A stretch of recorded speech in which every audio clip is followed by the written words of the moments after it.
So good morning, class. So how are you today?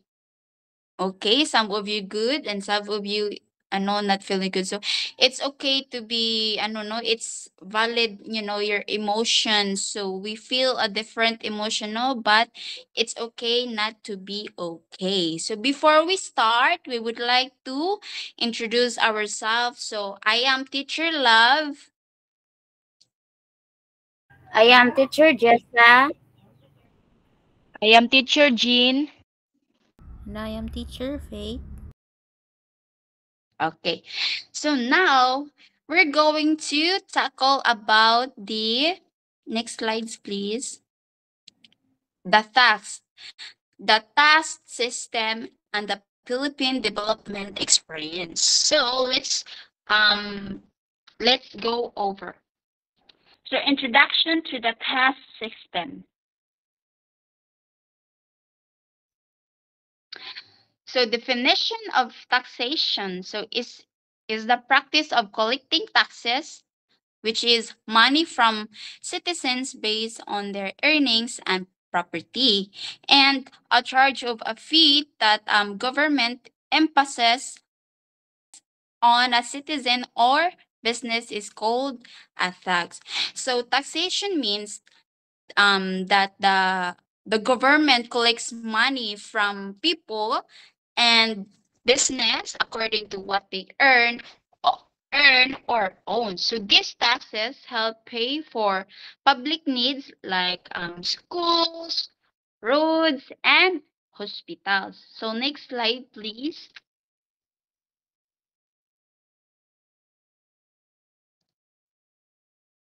So purpose and functions of taxation. So the for the goal for this no, like for the purpose and functions of taxation, so is to provide the government with funds to support public needs, such as building and infrastructure, delivering social services, and improving education and health. So it also helps reduce the gap between the rich and the poor by collecting more from those who earn more and using it to benefit all citizens. So, for example, no, and the government collects taxes from workers and business, and these funds are then used to build roads, schools, and hospitals. So wealthy individuals and large companies pay higher taxes. So which helps support programs for low income families. So such as free education, healthcare, or financial aid. So next slide, please.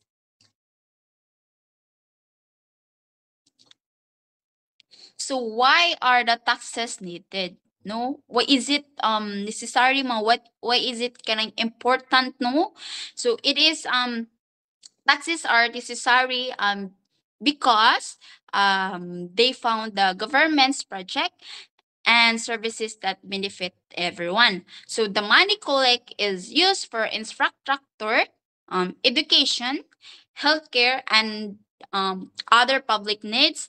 So paying taxes is our duty as citizens to support the government in improving the country and ensuring ensuring a better quality of life for all. So no, who can man di ay, like who can benefit for the taxes? Of course, us, everyone. So kita maka-benefit, no? So everyone benefits from taxes.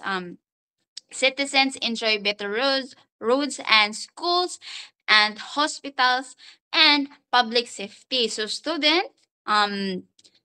students benefit from free education while families gain from health and welfare programs. So even businesses benefit because from good infrastructure and services help the economy grow.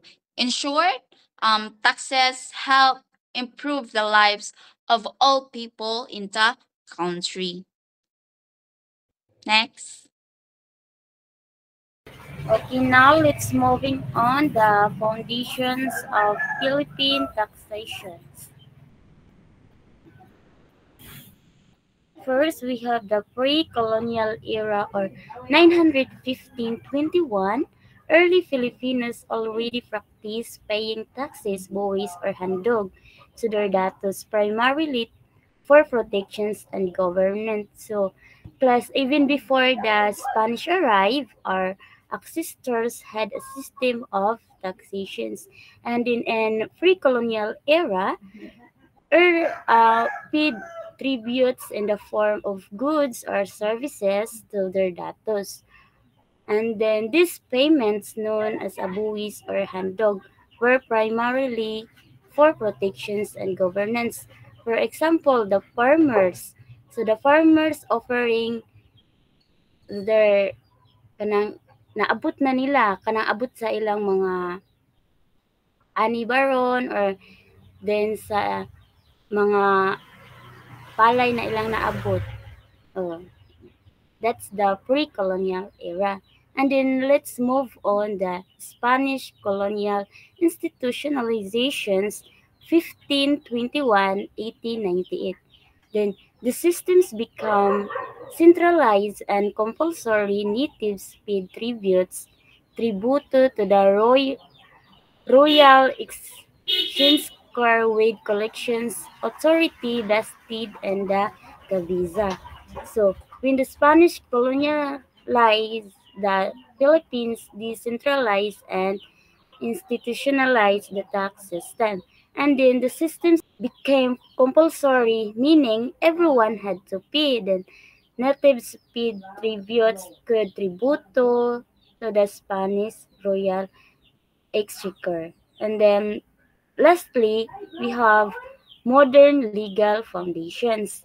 So the transitions to a codified revenue-focused system is rooted in the American colonial period and finalized by the National Internal Revenue Code (NIRC). So this period, the foundations of our modern tax system can be traced by to the American colonial period, and then the system became more codified and revenue focused. Then today, our tax system is governed by the National Internal Revenue Code (NIRC).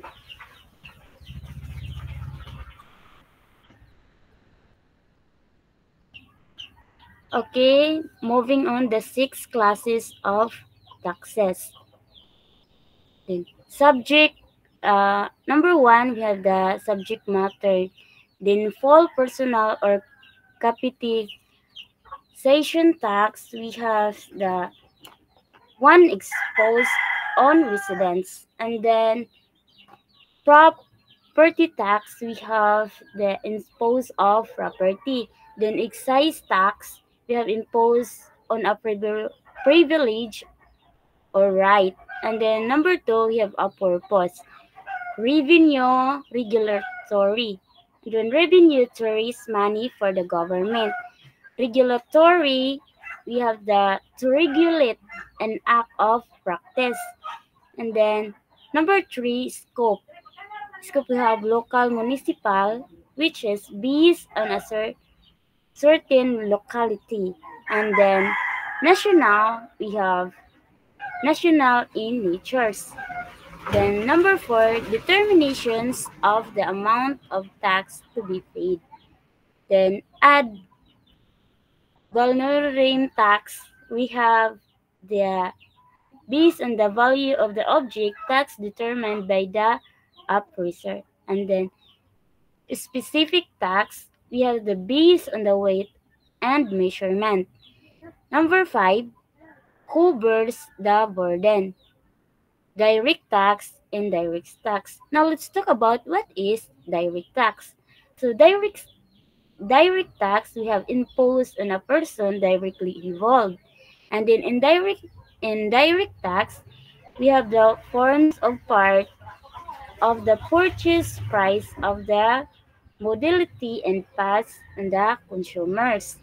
Then lastly, we have graduations or rate. We have proportional tax, progressive tax, regressive tax. When we say proportional tax, we have based on a fixed percentage. Then, if we say progressive tax, based on a certain tax basis. Then lastly, we have the regressive tax. The tax rate decreases as the base increases. Next slide, please. Okay, now let's talk about the overview of the Philippines tax system.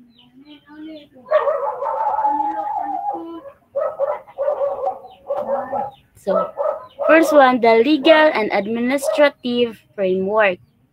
The National Internal Revenue Code, NIRC, and key amendments like the Train Law 2017 and Create Law 2021 define the tax base, rates, and administrations. So, these laws define the tax base rates and how taxes are managed.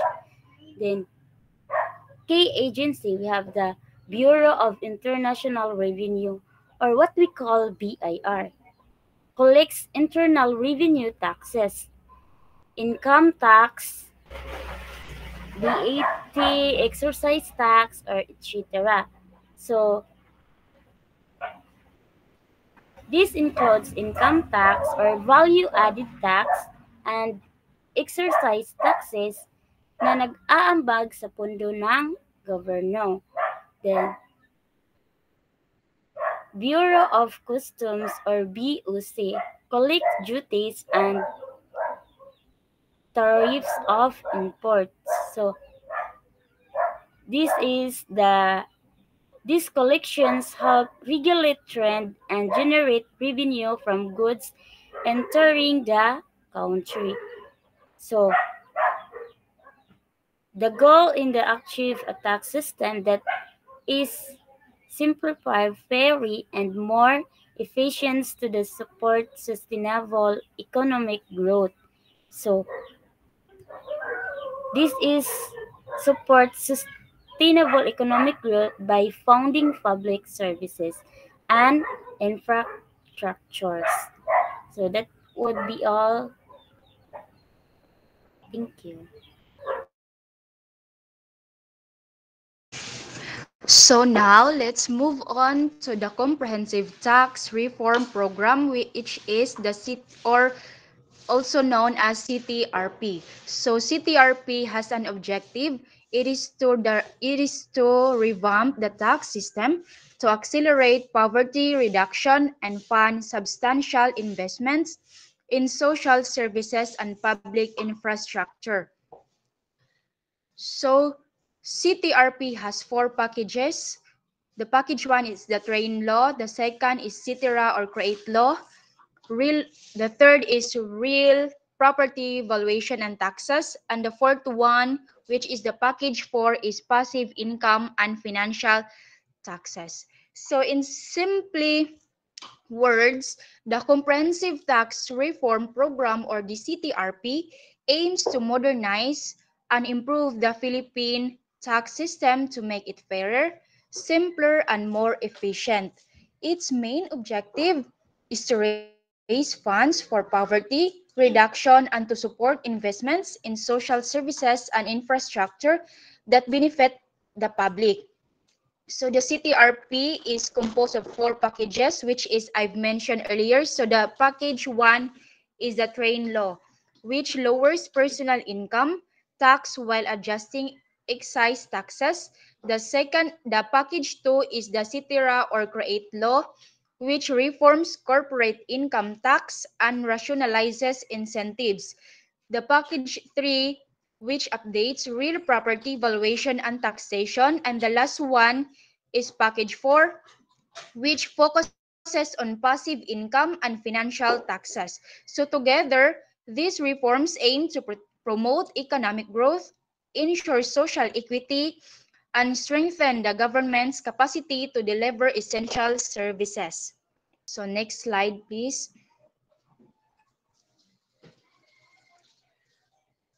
So we have here the major reform one, which is the Train Law Package 1. So the Tax Reform for Acceleration and Inclusion Train Act, officially cited as Republic Act number 10963, is the initial package of the Comprehensive Tax Reform Program, or the CTRP, signed into law by President Rodrigo Duterte on December 19, 2017. So the impact on revenue, the increased revenue from consumption taxes was earmarked to fund the Universal Health Care Act of 2019, as well as unconditional cash transfer programs. So, so as I said earlier, the tax reform for acceleration and inclusion, which is also known Republic Act number 10963, signed by President Rodrigo Duterte on December 19, 2017. So the train law aims to make the tax system simpler, fairer, and more efficient by lowering personal income taxes while increasing excise taxes on products such as fuel, sugary drinks, and automobiles.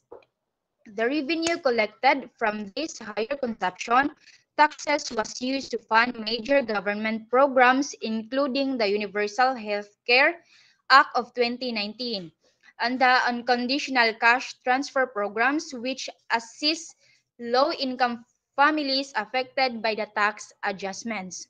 So overall, the train law sought to promote inclusive growth and provide better social services to Filipinos. So how did train law affect Filipinos? So according to the Philippine Statistics Office, poverty incidence among Filipinos in 2019 was estimated at 20.8% that is not included in the income tax exemption. Millions of Filipinos who are below poverty line suffered by the higher prices on basic goods and services. Majority of the Filipinos do not get any income tax benefits from trains since a lot of Filipino workers are engaged in informal work with low and irregular incomes.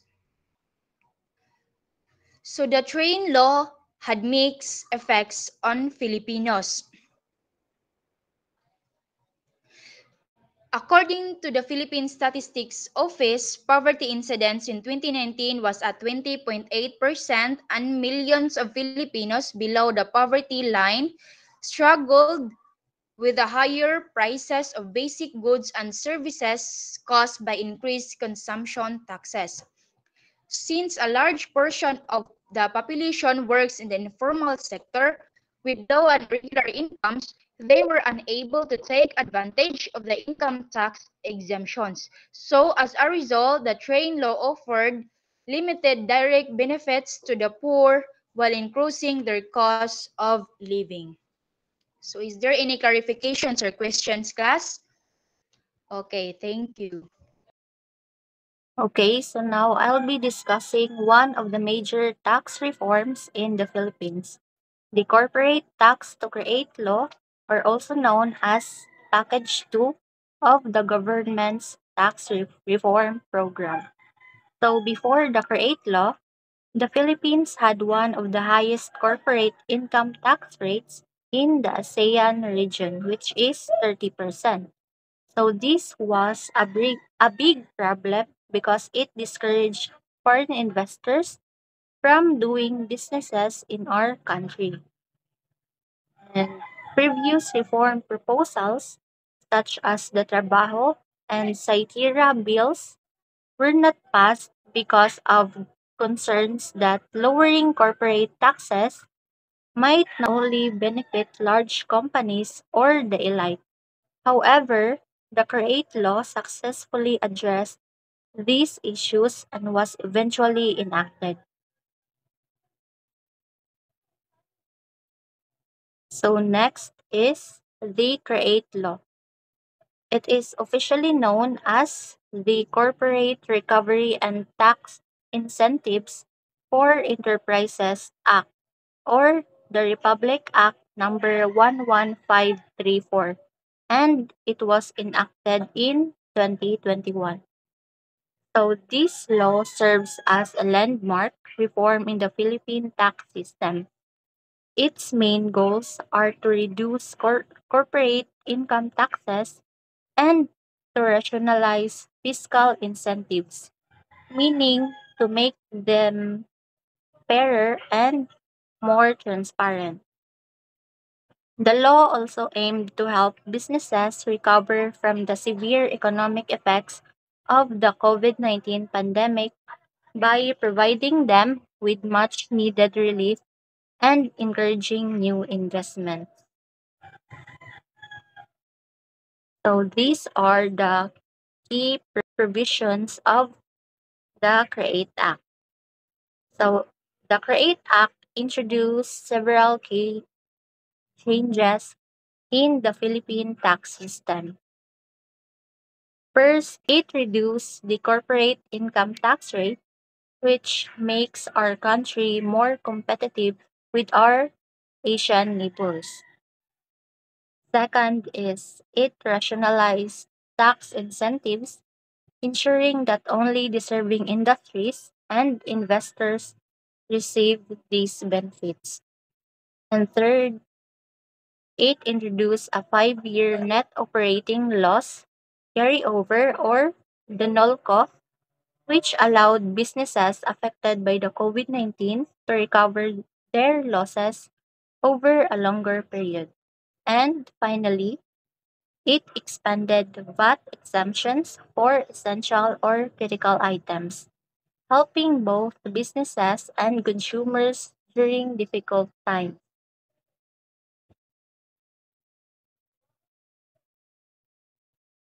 And lastly, let's talk about the role of the tax system in shaping the Philippine future.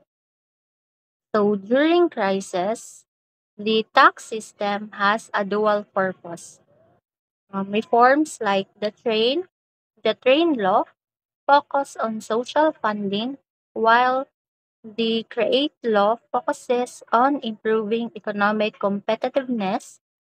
Together, they serve as vital tools to address challenges such as inflation and poverty. But beyond laws, the success of our tax system also depends on us, the stakeholders. So, taxation is the country's largest collective investment. It promotes national stability, but it only truly works if citizens demand transparency and accountability in how tax money is used.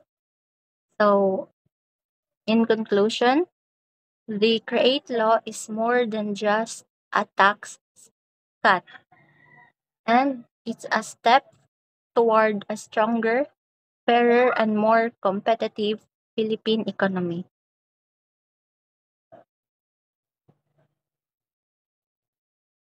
Okay, so do you have any questions or clarifications?